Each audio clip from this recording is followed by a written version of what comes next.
Good morning बच्चों। आज हम वर्कशीट 75 जो कि क्लास नाइन्थ के लिए हैं। बच्चों, आज हम भारत के भौतिक स्वरूप पाठ 2 की रिवीजन वर्क करेंगे। इससे पहले कि हम रिवीजन वर्क थोड़ा सा वर्कशीट 74 में कर चुके हैं। बच्चों, आज की वर्कशीट में हमें जो एमसीक्यू दिए गए हैं, फिल इन द ब्लैंक्स दिए गए और एक पैराग्राफ दिया गया है जिसे पढ़कर आपको प्रश्न उत्तर ढूंढने हैं और कुछ प्रश्न उत्तर हमने अपनी किताब से पढ़कर ढूंढकर आंसर करने हैं। आइए चलिए देखते हैं पहला प्रश्न। दो नदियों के बीच का भाग क्या कहलाता है?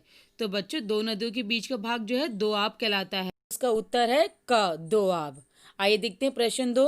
विश्व का सबसे बड़ा आवासीय नदी द्वीप कौन सी नदी पे स्थित है? तो बच्चों, यह ब्रह्मपुत्र नदी में स्थित है जिसका नाम है माजुली द्वीप, जो कि सबसे बड़ा आवासीय द्वीप है। तो इसका उत्तर है ब्रह्मपुत्र नदी। आपको लिखना है इस फिल इन द ब्लैंक्स में। प्रश्न 3। सतलुज और काली नदियों के बीच के स्थित हिमालय का भाग कुमाऊं हिमालय के नाम से जाना जाता है। ये बिल्कुल सही है, उसको कुमाऊं के नाम से जाना जाता है बच्चों। प्रश्न 4। गोवा के दक्षिण में स्थित पश्चिमी तटीय पट्टी क्या कहलाती है? कोरोमंडल, कन्नड़, कोंकण या उत्तरी सरकार? तो बच्चों, इसका उत्तर है ख, कन्नड़। इसे कन्नड़ के नाम जाना जाता है। प्रश्न 5 कि झील भारत में खारे पानी की सबसे बड़ी झील है। तो इसका उत्तर चिल्का झील है, जो कि उड़ीसा में स्थित है और भारत की सबसे बड़ी खारे पानी की झील है। आइए बच्चों, एक पैराग्राफ पढ़ते हैं जिसमें से हमें उत्तर छांट के लिखना है। उत्तरी मैदान तीन प्रमुख नदी प्रणालियों सिंधु, गंगा और ब्रह्मपुत्र तथा इनकी सहायक नदियों से बना है। और बच्चों, यह मैदान जलोढ़ मृदा से बना है। लाखों वर्षों में हिमालय के गिरिपाद में स्थित बहुत बड़े बेसिन द्रोणी में जलोढ़ों का निक्षेप हुआ, यानी जमा हुआ है, जिससे किस उपजाऊ मैदानों का निर्माण हुआ है। तो बच्चे और जलोढ़ मृदा से बने हैं और इसका विस्तार 7 लाख वर्ग किलोमीटर के क्षेत्र पर फैला हुआ है।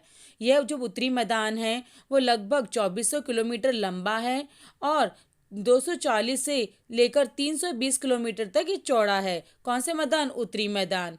और यह सघन जनसंख्या वाला भौगोलिक क्षेत्र है क्योंकि बच्चों, यहाँ पे समृद्ध मृदा आवरण है, पर्याप्त पानी की उपलब्धता है, अनुकूल जलवायु के कारण कृषि की दृष्टि से भारत का अत्यधिक उत्पादक क्षेत्र है। तो यहाँ बहुत ज़्यादा कृषि होती है यहाँ तो। और उत्तरी पर्वतों से आने वाली नदियाँ निक्षेपण कार्य में लगी हैं। जो उत्तर से पर्वतों से नदियाँ आती हैं वो अपने साथ बारीक महीन मिट्टी को लाके यहाँ जमा कर देती हैं। नदी के निचले भागों में ढाल की कम होने के कारण नदी की गति कम हो जाती है। तो बच्चों, जब नदियाँ निचले भागों में आती है तो यहाँ ढाल कम है, मतलब कि ढलान कम है, जिसके कारण नदियों की जो गति है, बहाव है, वो कम हो जाता है, जिसके परिणाम स्वरूप नदीय द्वीपों का निर्माण होता है। तो क्या बनते हैं? नदीय द्वीप बनती हैं। ये नदियाँ अपने निचले भाग में गाद एकत्र हो जाने के कारण बहुत सी धाराओं में बढ़ जाती हैं। तो बच्चे, जो नदी के साथ बहुत ज़्यादा मतलब कि बारीक महीन मिट्टी आ जाती है, गाद अवसाद आ जाते हैं, तो नदी की जो गति है वो बहुत धीमी हो जाती है, जिससे कि वो कई शाखाओं में बढ़ जाती है, एक पक्षी के पंजे के आकार के जैसे। तो इन धारा को क्या कहते हैं? वितरिकाएं कहा जाता है। और बच्चों, इसी के बाद जो है डेल्टा का निर्माण भी होता है। तो बच्चों, आइए देखते हैं इसी पैराग्राफ से संबंधित प्रश्न 1। उत्तरी मैदान की तीन प्रमुख नदी प्रणालियों के नाम बताइए। तो बच्चों, जैसा कि हम पहली लाइन में देख सकते हैं कि उत्तरी मैदान की तीन नदी जो प्रमुख प्रणालियां, उनका नाम क्या है? सिंधु, गंगा और ब्रह्मपुत्र नदी। तो इसका उत्तर है सिंधु, गंगा, ब्रह्मपुत्र। उत्तर 2। उत्तरी मैदान का निर्माण मुख्यतः किस प्रकार की मृदा से हुआ है? तो बच्चों, इसका उत्तर भी फर्स्ट लाइन में है कि यह मैदान जलोढ़ मृदा से बना है। तो इसका उत्तर है जलोढ़ मृदा, जो नदियों के द्वारा बहाकर लाई गई होती है। प्रश्न 3। नदवी द्वीपों का निर्माण क्यों होता है? तो बच्चों, जब आप ऊपर से पहली, दूसरी, तीसरी, चौथी और पांचवी लाइन में आएंगे तो आप देखेंगे नदी के निचले भागों में ढाल कम होने के कारण नदी की गति कम हो जाती है, जिसके परिणाम स्वरूप नदी द्वीपों का निर्माण होता है। तो आप इस लाइन को देखकर अपना उत्तर लिखेंगे। प्रश्न 4। उत्तरी मैदान की कृषि की दृष्टि से अत्यधिक उत्पादन सर्वाधिक क्षेत्र क्यों है, यानी यहाँ अत्यधिक उत्पादन क्यों होता है बच्चों? तो आप इसका उत्तर देखेंगे चौथी लाइन में। समृद्ध मृदा आवरण, पर्याप्त पानी की उपलब्धता और अनुकूल जलवायु के कारण कृषि की दृष्टि से भारत का यह अत्यधिक उत्पादक क्षेत्र है, उत्तरी मैदान। तो यहाँ से आपको उत्तर लिखना है। आइए चलिए देखते हैं प्रश्न 7। दून से आप क्या समझते हैं? तो बच्चों, जैसा कि हमने पढ़ा था, हिमालय की 3 शाखाएं हैं, हिमाद्री, हिमाचल और शिवालिक। तो जो दून है, हिमालय के दक्षिण में स्थित एक लंबवत निचली समतल घाटी होती है जो जैसे आपके हिल स्टेशन वगैरह हो गए।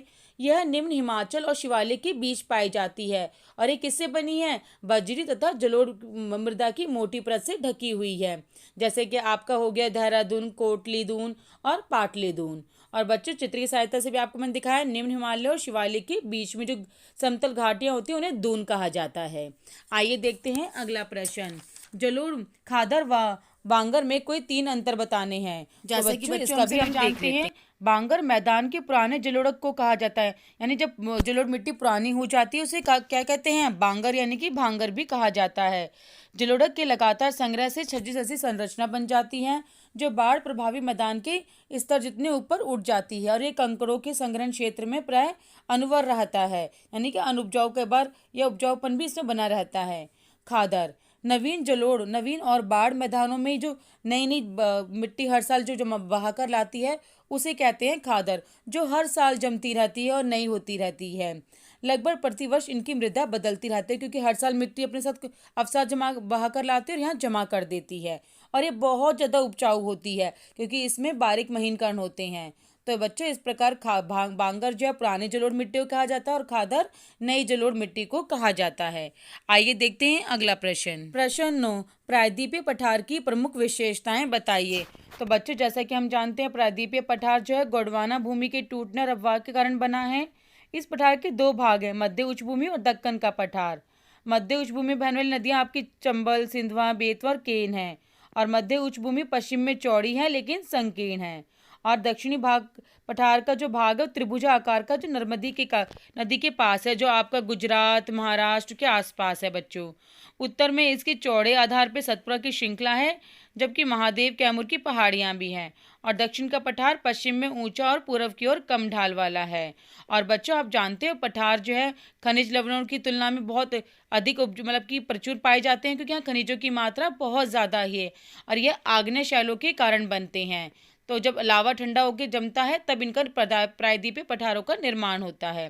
तो इस प्रकार इसकी विशेषताएं बताई गई। प्रश्न 10, भारत की भूमि महान भौतिक विविधताओं को प्रदर्शित करती है। 5 उदाहरण देकर हमें इस कथन को बताना है। क्या ये बात सही है, गलत है? तो बच्चों ये बात बिल्कुल सही है क्योंकि भारत की भूमि बहुत सारी विविधताओं को प्रदर्शित करती है।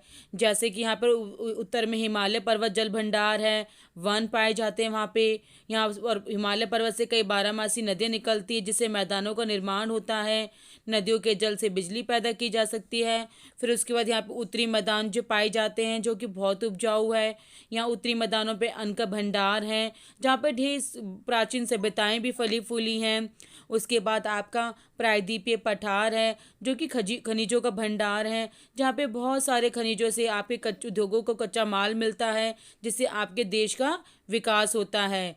ऐसे ही बच्चों यहाँ पर पश्चिमी तट, पूर्वी तट, बहुत सारी चीज़ें हैं जो कि भौतिक विविधताओं को प्रदर्शित करती है। इस प्रकार बच्चों ये सही बात है कि भारत की जो भूमि है यहाँ पे बहुत सारी भौतिक विविधताएं पाई जाती हैं। तो ये कथन बिल्कुल सही है। आइए बच्चों, अगर आप इस वीडियो के द्वारा हमने आपको इस पार्ट को समझाने की कोशिश की है, अगर आपको मेरी वीडियो पसंद आई हो, समझ आई हो, तो इसे लाइक और सब्सक्राइब ज़रूर करें।